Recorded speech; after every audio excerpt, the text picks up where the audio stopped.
Hi everyone, this is Abel. Welcome back to my channel. Today I'm bringing you a list of perfect summer reads. Because I know, you have to work, you have to mind your family, you have to study, you have to do a lot of things and try to survive at the same time to those incredible heat waves that are burning the world right now.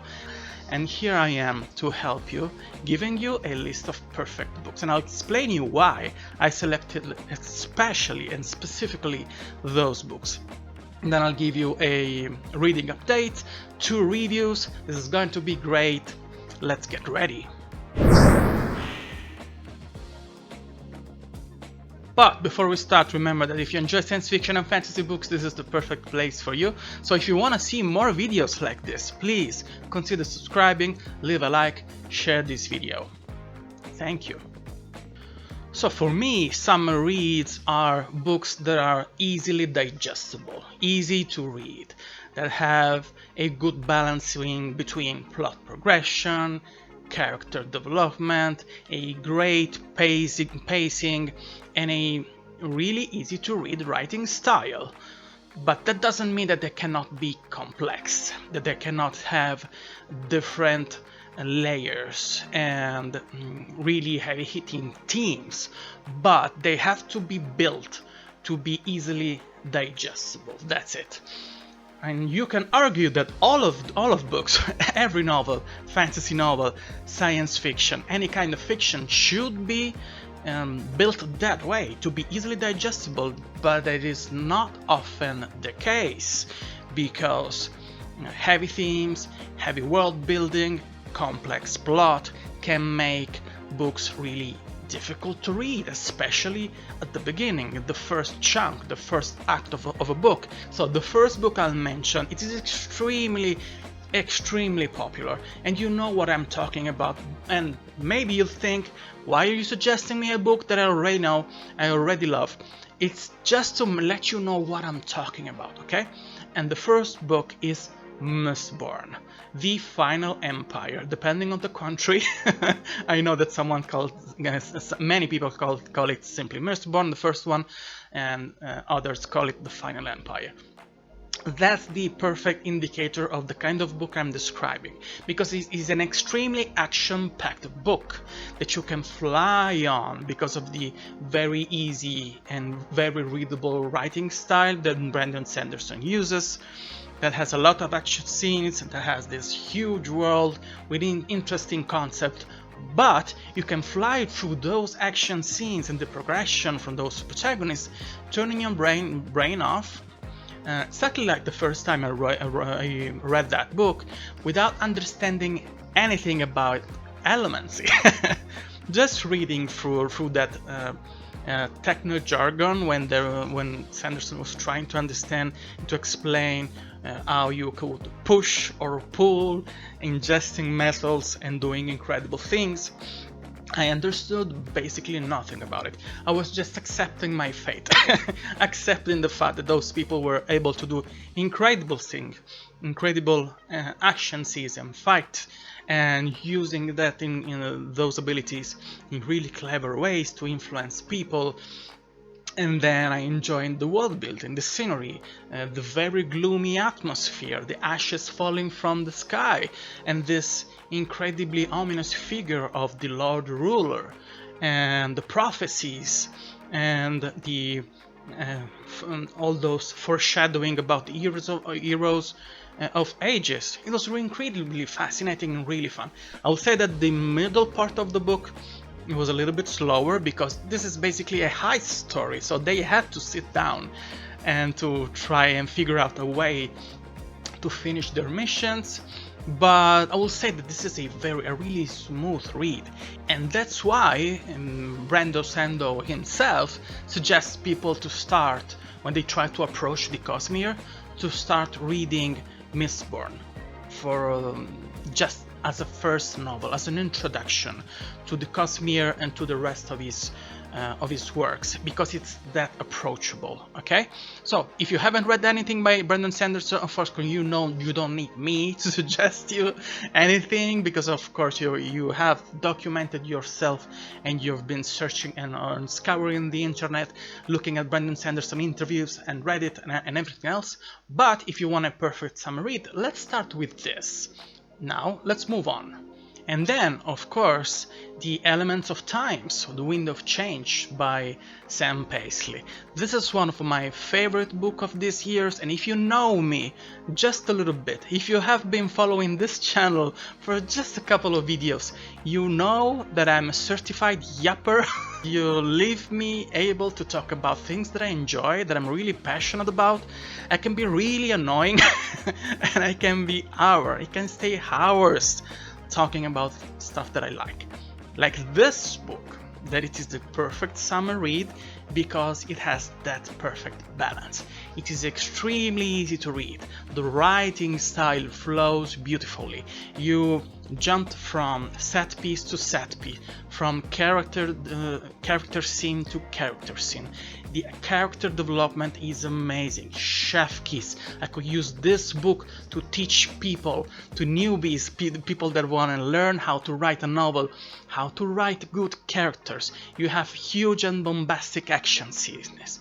You have a really intricate plots that doesn't feel complicated. You have political intrigue that you can absolutely dismiss and fly through those pages without understanding anything, because at the end of the book it will all make sense. And you have those intimate moments when this friendships that it's at the center stage of the story will make you feel so cozy and warm, and sometimes really angry when they do stupid things, and at the edge of your seat at the end of the book when everything seems to be going to hell. Yeah, it is amazing.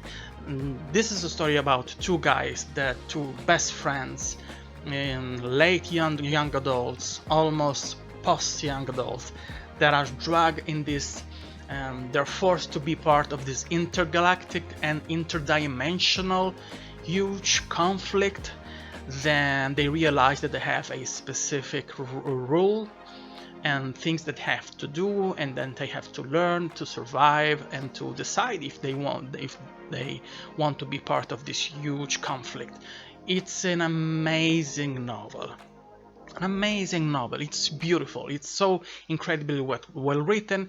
It flows beautifully. You can read it with your brain turned off and enjoy it like it's a summer blockbuster, but there is so much more on a thematic level and on a personal level for character development and those huge core elements that make you attached to characters.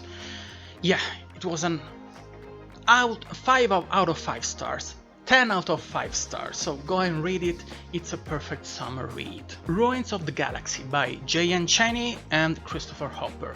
This is pure space opera. It's pure military space opera. It is so fun and so action-packed. There is a palpable passion towards science fiction and great adventures in this story that can feel a little tropey at the beginning. There are a lot of familiar elements because you have this level-headed and very good protagonist, which is a space marine. You have this scientist slash political figure, which is the female counterpart, the female protagonist, that really resemble Princess Leia in all the better way possible. And then you have a bunch of really colorful and really vibrant characters. A really interesting concept as a main conflict that deals a little bit with parallel universe. I don't know if it's the exact way to describe it, because you have to jump from our universe to another one. And the ending is really good. There is political intrigue, there is betrayal. It is incredibly easy to read, and it's very good to listen on Audible because the narration is top notch. But if you want something that picks you and puts you on a chokehold for all the book, this is perfect for you. It's a short read too, so finish it in a couple of sittings. It's a short audiobook too, but the series is long. I think we have at least 6 books or more. So go give it a try. It's a perfect summer read. Stone and Sky by ZS Diamanty. This is the first book in an epic fantasy series that resembles in many ways Dungeons and Dragons and epic classic fantasy books from the 80s and 90s. The writing style is so easy, it is so smooth, and the characters are so likable that you will find yourself at the end of the book saying, "Oh, it's over," without realizing it. And you also have a companion set of really short story that flesh out a little bit the main plot and the main characters that you can read. It is called the Stone and Sky Stone and Sky collection. And yeah, I have book 2 and 3 ready to go, so go give a try to Stone and Sky. You won't be disappointed. It's the perfect summer read. The Forsaken Planet by Brian Wilson. This is a science fantasy epic story about a group of guys from Earth that are forced in many ways to be part of an intergalactic struggle. You can think of it of a mix between Star Wars and the Wheel of Time. You have interesting world building, an incredible set of really powerful abilities. You have a ton of really good characters. The ending of book 1 is mind-blowing. Book 2 is even better by leaps and bounds compared to book 1, even if book 1 is really good. And I suggest you to give it a try, absolutely, because it's a great summer read. Dark Town by Palmet Pickering. This is a medieval fantasy book, but it's also a lit RPG. I think it's a great introduction to that kind of stories. If you know nothing about lit RPGs, those are books that mix the mechanics of a classic medieval high fantasy story with elements from video games. So there's a lot of grinding, there's a lot of acquiring new things, new objects to unlock parts of the map, of the setting of the story, and acquiring new abilities and trying to survive. Really interesting set pieces.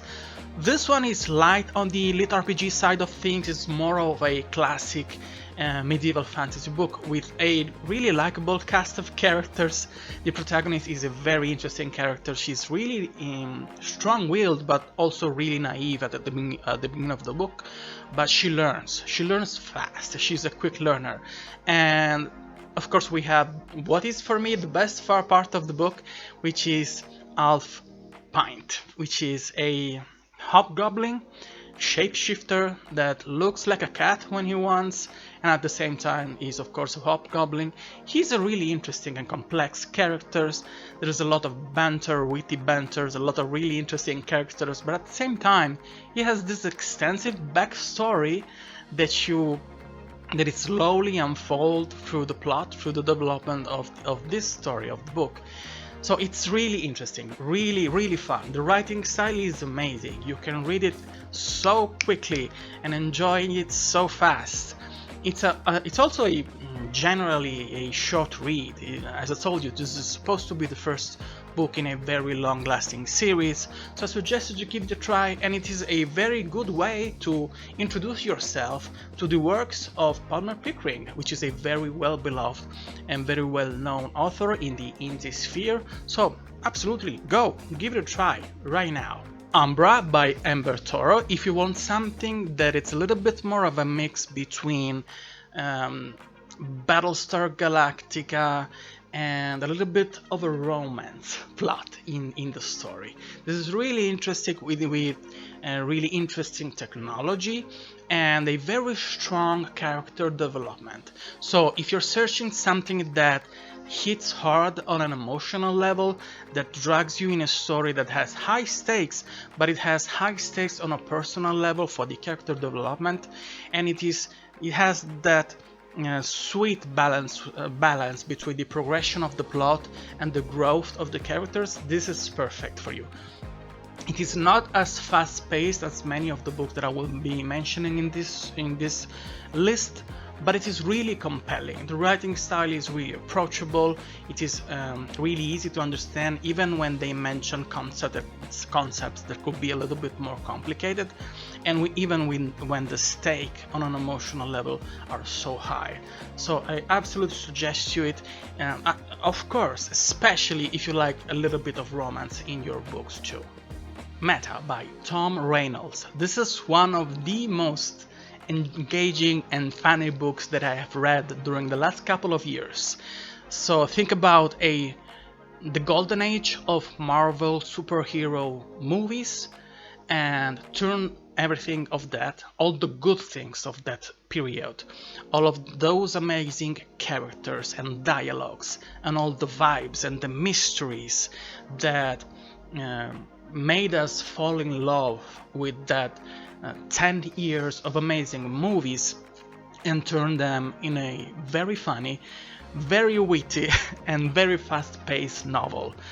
This took me by surprise, because I bought the ebook on a sale maybe 10 years ago, a lot of years ago, and then I read it on a whim at the end of last year, because I was incredibly bored.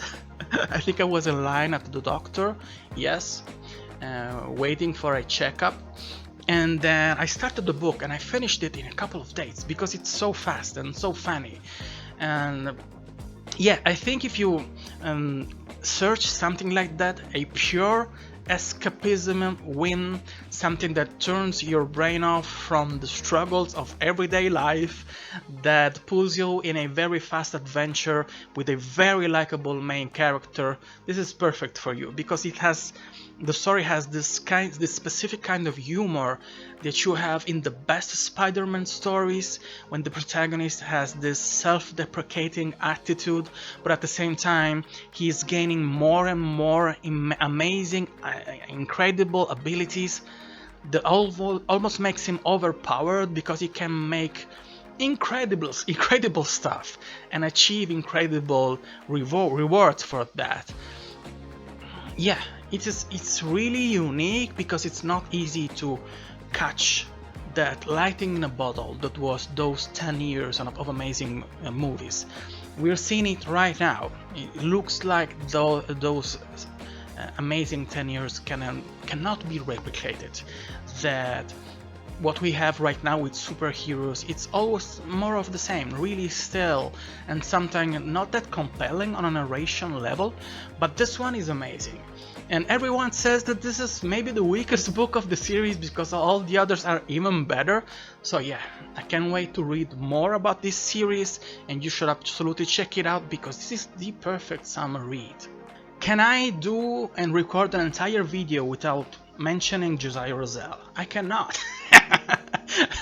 So this is my obligatory segment of a video when I mention you that you should read The Legend of Tal series by Josiah Rosell, because it is one of my favorite series of all time, because Josiah Rosell is a genius, he's the sweetest man you can imagine. Every interaction you can have with him on Instagram or wherever makes the reading experience even better. He has a lot of series. He relaunched his Famine Cycle in a huge bind up of all the trilogy that I still haven't read, of course, my bad, how can I? But the Legend of Tal series is a classic epic fantasy series with a writing style that it is at the same time really easy but really beautiful. This is, of all the books that I'm mentioning here, perhaps this is the most poetic and the most well-rounded as a work of art on the narration style of it, because of the description, because of the beautiful prose, because of the beautiful dialogues, and those get better book by book. I'm at book 3 and I can't wait to read the ending of the series, even if this world it has been expanding, because we will have more series in the same setting. So yeah, I'm sorry if I have to do it. I'm sorry if I have to remember you that if you haven't read the Legend of Tal series, and if you don't know Josiah Rosell, you're wasting your life. basically. But go on and do it. Go check out the Legend of Tusk series because it's a great summer read. Heir to the Empire, the first book in the Frontier trilogy by Timothy Zahn.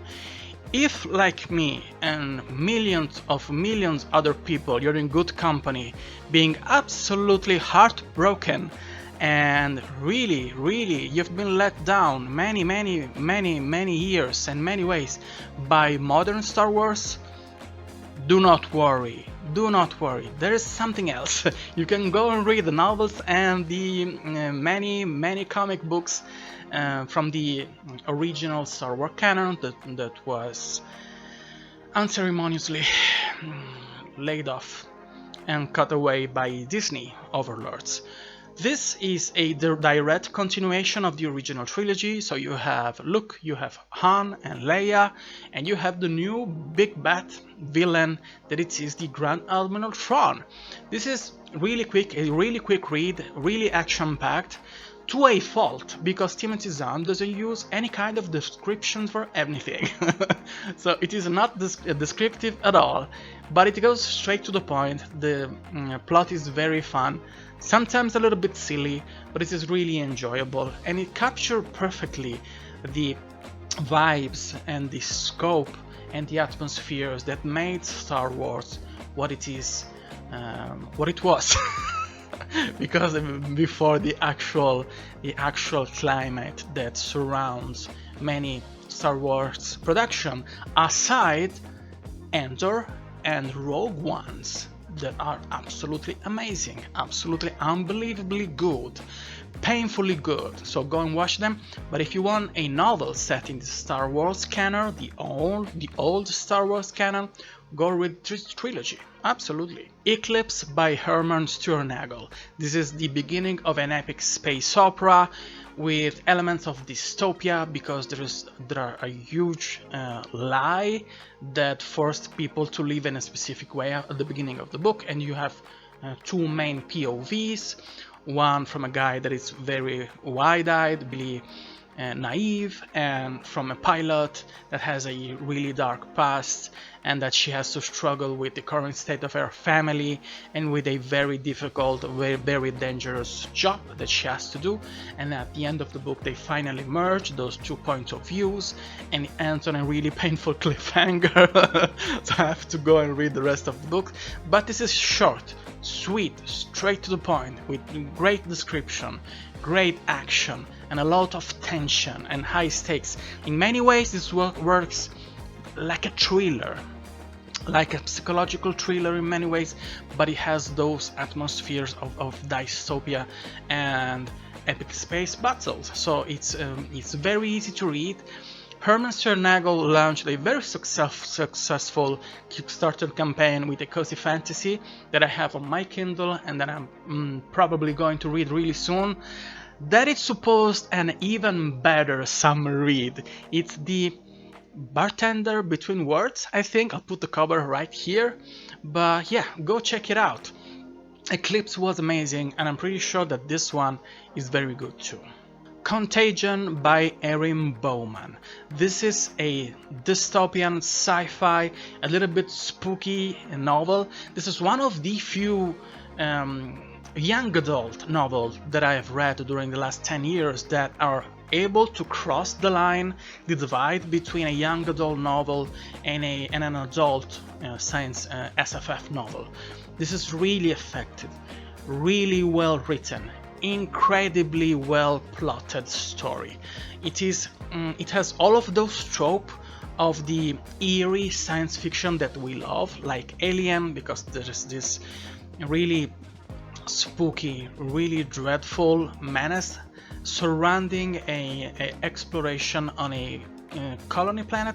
It's not exactly a colony, it's a research base on a very distant planet, and it uses this conflict that you have at the beginning of the book to talk about something else. The themes are really strong, and the world building that you have explained in the star map at the beginning of the book, it's really interesting because it makes you think about many things that have been going on during the civilization of humankind, and how We seem to be, as a race, as humanity, as beings, unable to learn a few really simple lessons.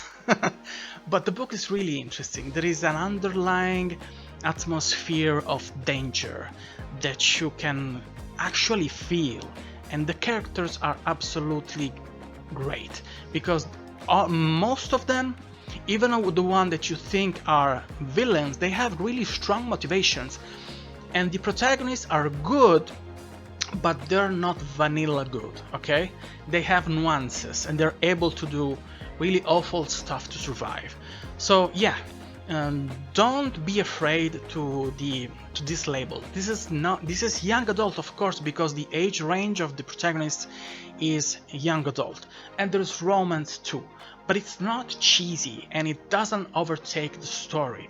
This is a very good thriller with really spooky moments and with a very interesting plot and very good character. It's a perfect page turner.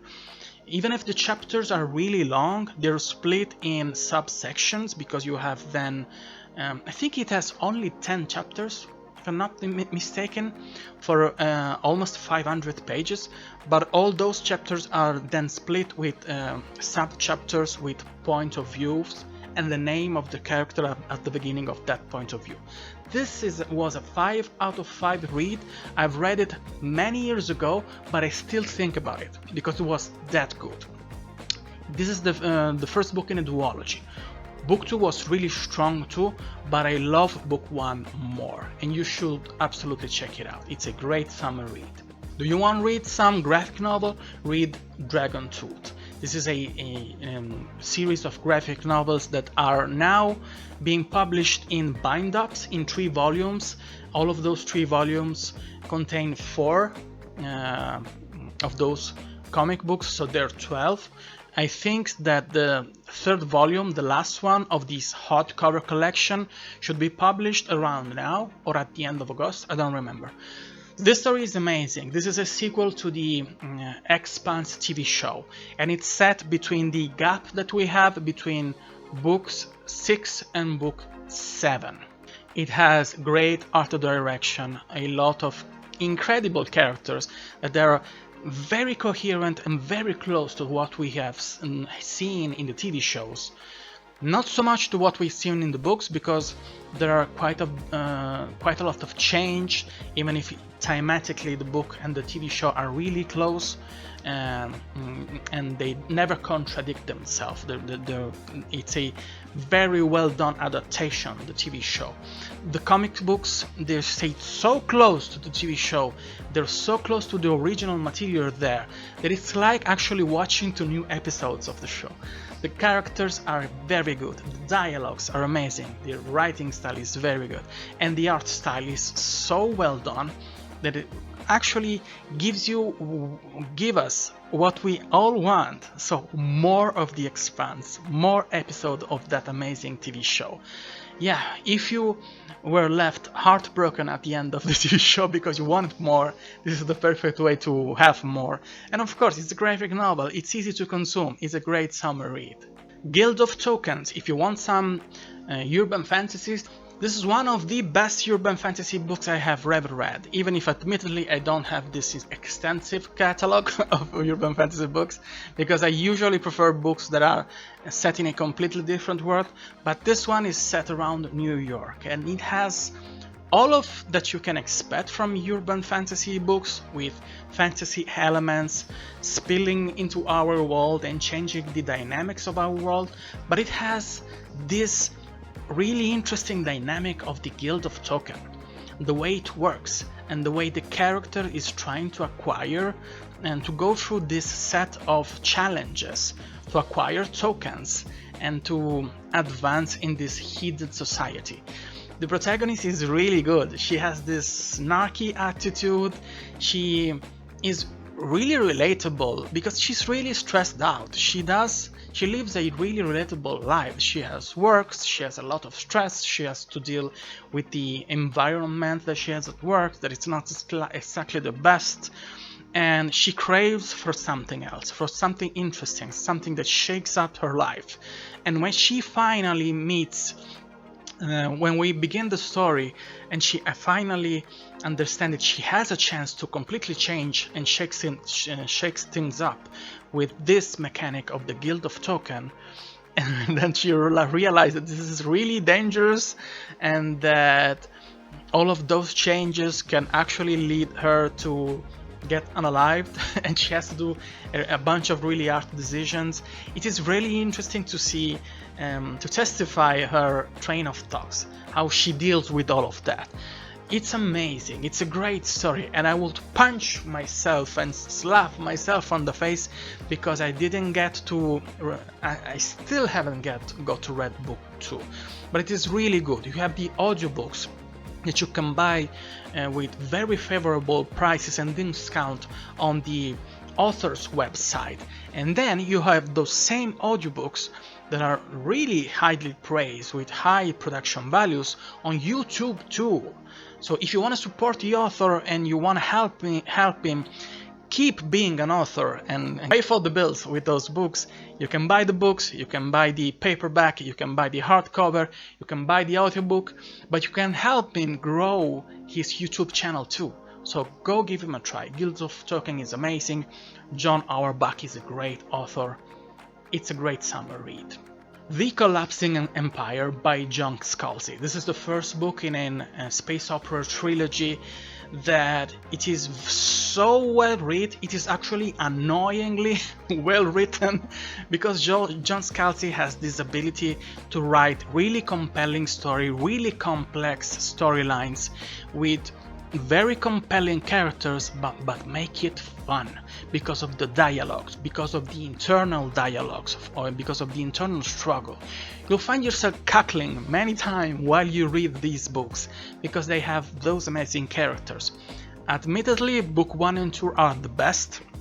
Book 3, it's not a great ending, let's say. It is good, but I was expecting it to be much more compelling and much more hard hitting.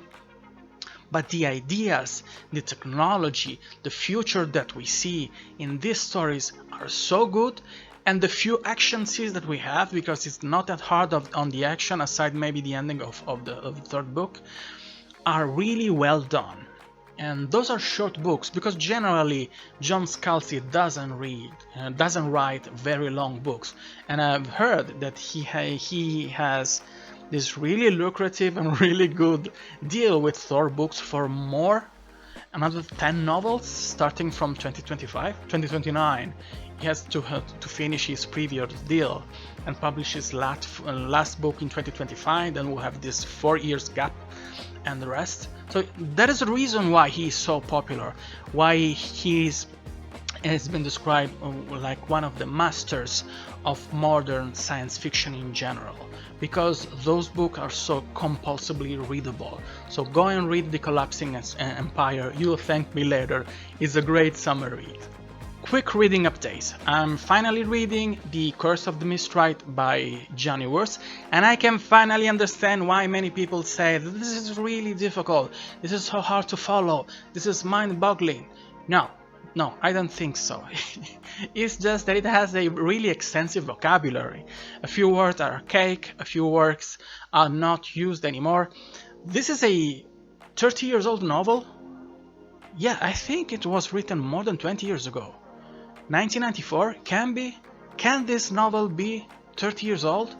Maybe. So a few things are connected to the time frame when it was written.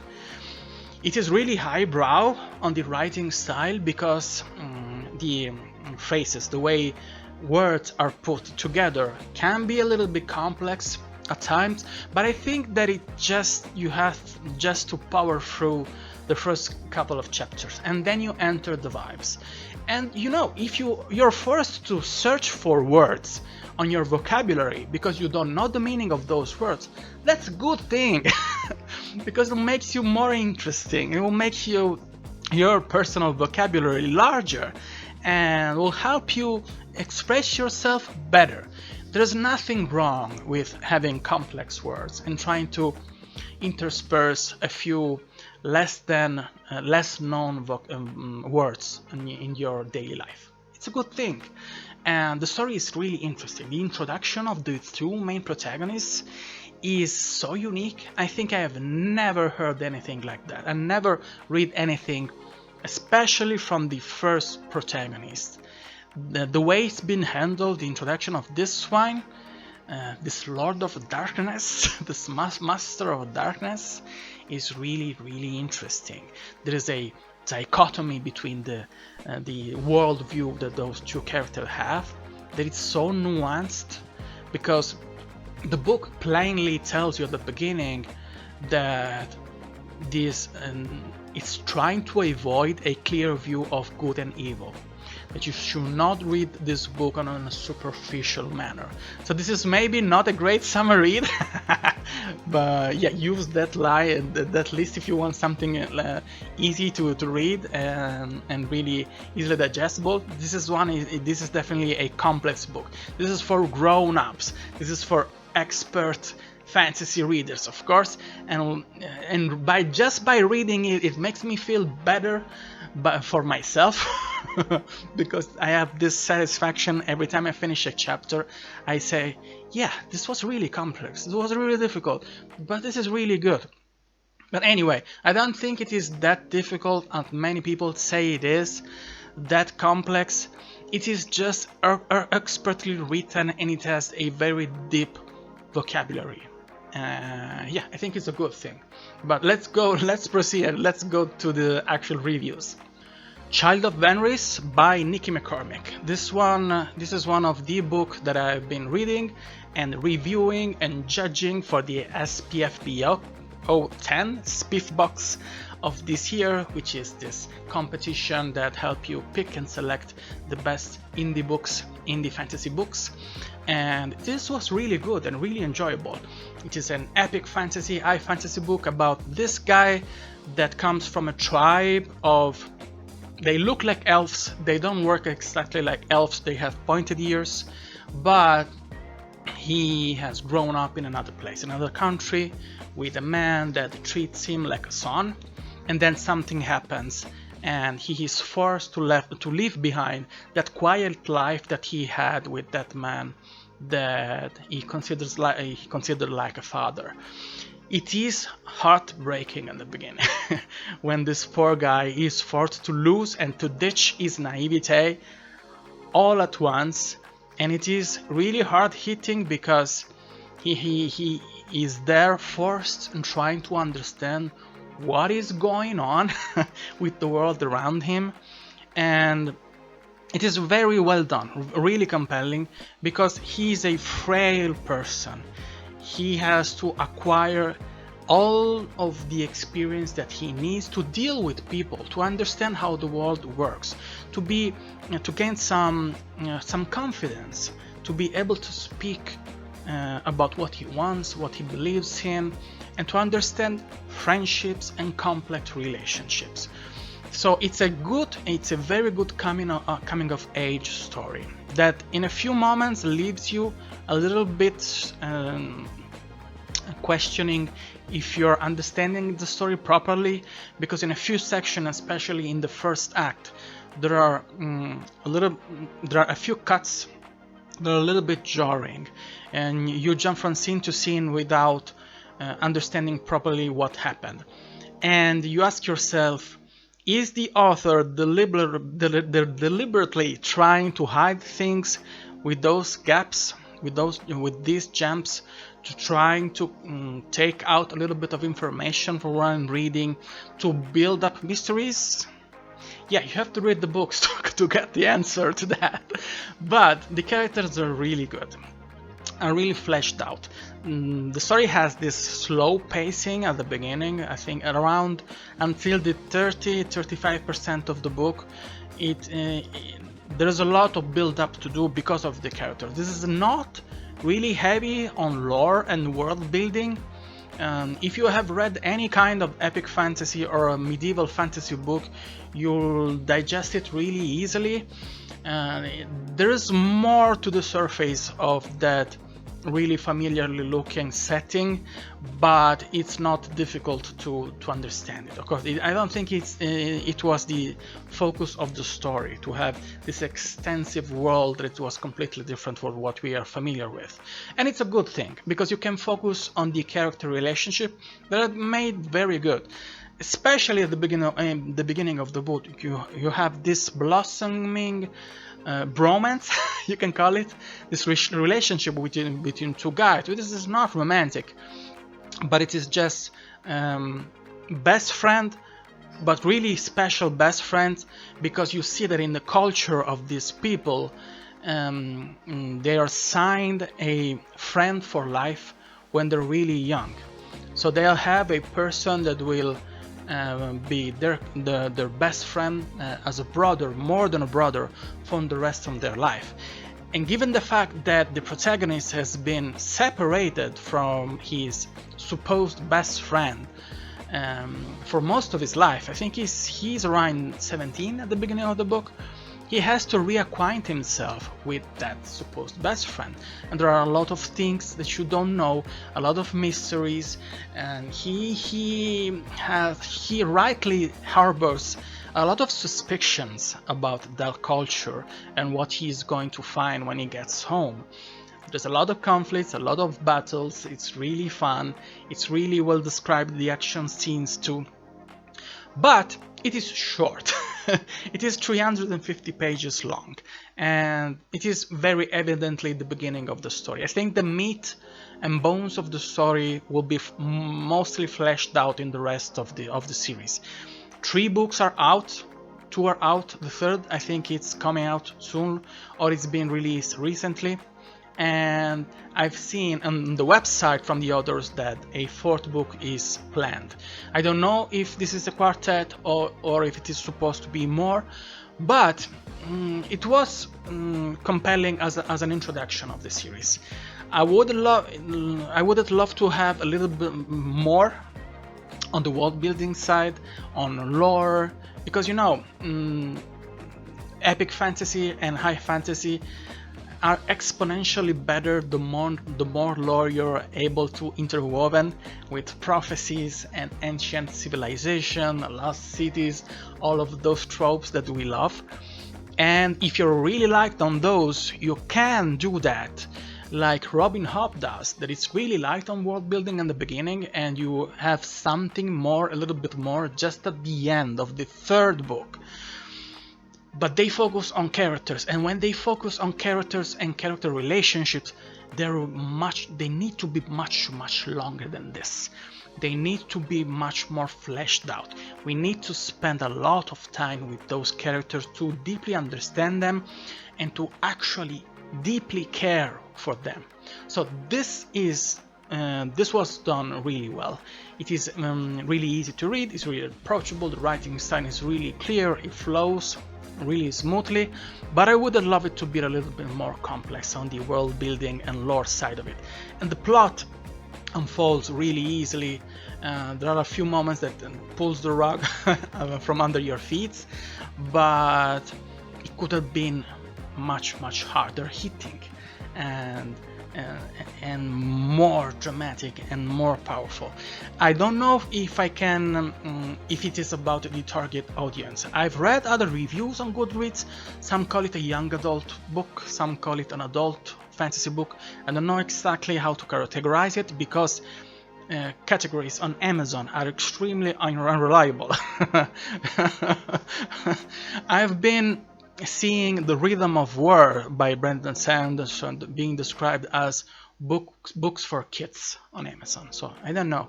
So maybe this is a young adult. This was targeted to young adults, and for young adult this is perfect. For adult readers, maybe it needed a little bit more. But I do think that if it is just for adult readers, this is straddling the line between young adults and adult readers. So it's a good book, go check it out. And lastly, Sandstorm by James Rollins. This is the first book that I read from this author. This is a techno thriller that it is pretty light on the techno side of things, and it's more an adventure novel that is hugely and highly would strongly remember you of Indiana Jones. There are a few mentions and callback to Indiana Jones. There is a character that is called Omaha Dune. Yeah, and they clearly state in the novel that he's really annoyed because everybody calls him Indiana, and he doesn't want, because he's Omaha, not Indiana. And it's a really compelling and really fast-paced novel, even to a fault at the beginning, because it moves so slowly that you don't have that much time to develop characters. But I don't think it was the focus of the novel. This is being created to be interesting, to be funny, to have quick dialogues, and to have great action scenes. To the point that this has been actually in development as a high budget TV show on Amazon, and I'm really happy about it, because I was reading it and I was saying myself, wow, this is perfect for an adaptation, because it has those huge set pieces and bombastic action scenes, and at the end it actually sounds like Fringe. You have ever seen that TV show? Why haven't you? The basis of that TV show is that technology is evolving at a rate, it's so fast that we cannot control it anymore. So at the beginning of every episode you have this strange incident of this strange murder that was caused or it was executed using some strange technology, and then you have this group of really smart people trying to solve the case, cracking that technology. And we have something really similar here, and I can see that this could be an inspiration for that TV show, because we have the Sigma Force, which is a secret group for the US Army, when they try to keep control on evolving technologies and to protect the United States from those kind of crazy fast evolving technologies. And at the end of the book, that technology is intertwined with ancient Arabic mythology in a really clever way, in a really fascinating way. You have the trope of the ancient lost city, that it is being done so well. It is so spooky and so fascinating and so spectacular that you end the book and you're, wow, it's like I've been watching an incredibly high budget blockbuster movie. And yeah, I hope that the adaptation will be done well, and I cannot fathom how much money they will have to spend to make even just the first book justice, to give it justice, because it is that huge, it is so great. The first book is about an ancient city in a lost city called Ubar, that it is an actual city. The actual site of the city was discovered many years ago, but there's more to the mystery of this city. There's a large cast. There's a lot of point of views. A few of them are done really well, are really well described, and others are just secondary characters. They float around the story and you don't know exactly what they're doing there. And you don't, because they don't seem to contribute in any meaningful way to the development of the story. But all in all, I like the fact that we have really strong male protagonists but really strong female protagonists. There's this good balance between both of them. They're really well done. All of them have a specific background and specific motivations that get fleshed out as the story progresses. I would love it to have more about that, more character development, and a little bit more about how they become the person that they are in the story, but the little we get was really good. So yeah, this is the beginning of a really long story. I think we have 17 or 18 books, and the most recent one has been published this week, or maybe will be published next week, I don't know. So yeah, I have a long journey ahead of me. I collected 6 of those books. I bought them used in Italy. They were really cheap, and 5 more of those books are on the way. And yeah, I'll show you all of those books in my next book haul. That's all I've got for you today. Thank you for being here, thank you for being patient, and because this was a very long video, but I hope I helped you to find something new, a couple of very good summer reads.